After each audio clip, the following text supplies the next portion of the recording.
भगवत चरणानुरागी प्यारे सज्जनों, आज हम जानते हैं फागुन महीने के कृष्ण पक्ष की एकादशी का क्या नाम है और इस दिन किस भगवान की, किस देवता की पूजा करनी चाहिए और किस प्रकार पूजा करनी चाहिए।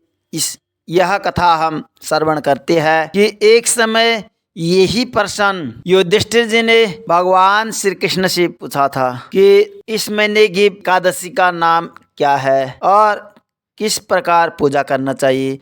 तो भगवान श्री कृष्ण कहते हैं कि फागुन महीने के कृष्ण पक्ष की जो एकादशी है उसका नाम विजय एकादशी, विजय नाम है। इसका व्रत करने वाले मनुष्यों को सभी का विजय एकादशी के महात्म्य के सुनने व पढ़ने मात्र से समस्त पाप प्राप्त हो जाते हैं। और एक प्राचीन कथा है कि इसी कथा को एक बार नारद जी ने, देवर्षि नारद जी ने ब्रह्मा जी से पूछा था और ब्रह्मा जी ने भी इस विजय एकादशी का व्रत कोई भी मनुष्य करे और जो जितने भी नए पुराने जो गत जन्मों के जो पाप है, समस्त जन्मों के जो पाप है समाप्त हो जाता है। केवल विजय एकादशी का व्रत करने से जन्म जन्मांतरों के पापों की समाप्ति हो जाती है। इस प्रकार वर्मा जी बता रहे नारद जी को। और जिस प्रकार रामचरित मानस में मर्यादा पुरुषोत्तम राम जी को 14 वर्ष का वनवास हुआ, तो जब 14 वर्ष का वनवास हुआ तो पंचवटी में आनंद के साथ निवास करने लगे, रहने लगे। वहां पर राम जी, सीता और लक्ष्मण जी पंचवटी में रहने लगे। रहते समय एक दिन अनायास चपलतावश वहां से सीता जी का हरण कर, जब सीता माँ का हरण कर लिया तो लक्ष्मण जी अत्यंत व्याकुल हुए। तो राम जी और सीता जी की खोज करने लगे। घूमते घूमते सारे जगह घूमे परंतु कहीं भी नहीं मिली। इतने में ही भगवान राम का जटायु के साथ मिले और जटायु ने सीता जी का वृतांत सारा सुना दिया और जटायु जी वहां से स्वर्ग को चले गए। तो इतने में भगवान आज सुग्रीव जी का मित्रता हुए और हनुमान जी का में जाकर के सीता जी का पता लगा करके आए। यह सारा समाचार संदेश राम जी को बताया। तो राम जी अपने सैन्य शक्ति को लेकर के लंका की ओर प्रस्थान कर गए। लंका जाने लगे तो वहां पर बड़ा समुद्र आया। अब समुद्र पार करना अनिवार्य है, बिना समुद्र पार किए लंका हम नहीं जा सकते हैं। तो इतने में लक्ष्मण भैया कहता है, अग्रज भ्राता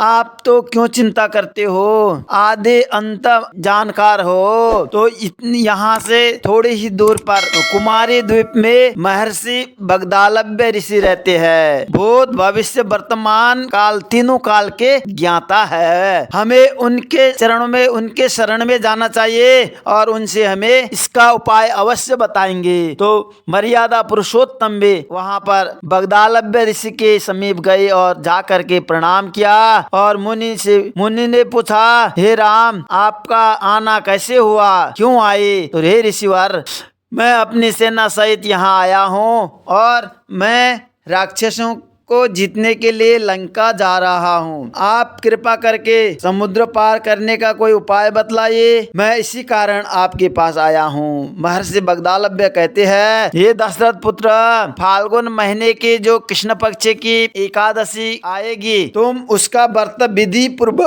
पूर्वक उस व्रत करिए। आपकी विजय भी अवश्य होगी और आप समुद्र भी अवश्य पार कर लेंगे।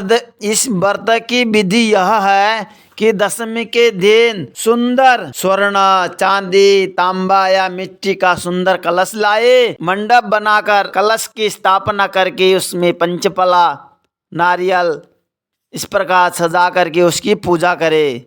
धूप दीप नैवेद्य फल मिष्ठान सब कुछ चढ़ा करके पूजा करे आनंद के साथ और उसमें कलश में भगवान के स्वर्ण की प्रतिमा रखे और इस प्रकार बड़े आनंद के साथ भगवान की पूजा करे और पूजा करके इसी प्रकार दिन व्यतीत करे और रात्रि समय में भी भगवान का नाम का जाप संकीर्तन, जिस प्रकार भगवान के द्वादशाक्षर मंत्र का नाम जाप करिए। इस प्रकार रात को भी जागरण करना चाहिए।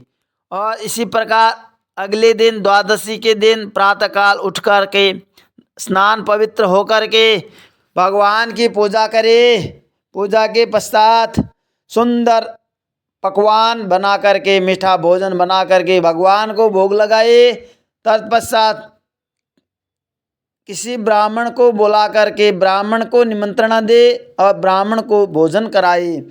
तत्पश्चात स्वयं भोजन करे। और इस प्रकार इस विधि से यह विजय एकादशी का जो व्रत करता है उसके विजय एकादशी संपूर्ण व्रत माना जाता है। और इस प्रकार करने से सभी कार्यों में विजय अवश्य प्राप्त होती है। जिस प्रकार भगवान राम जी ने भी इस व्रत को किया, लंका में विजय प्राप्त हुए और समुद्र का भी पार कर लिया। यह इस एकादशी का सार यह है कि कोई भी व्यक्ति विधि विधान से इस विजय एकादशी का व्रत करे तो प्रत्येक कार्य में विजय प्राप्ति होती है। और इस प्रकार यह एकादशी कथा का सार है।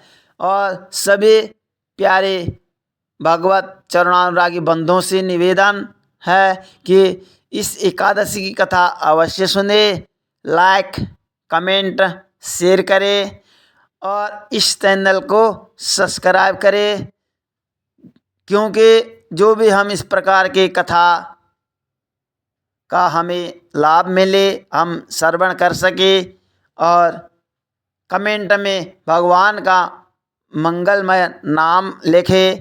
जय श्री राधे। जय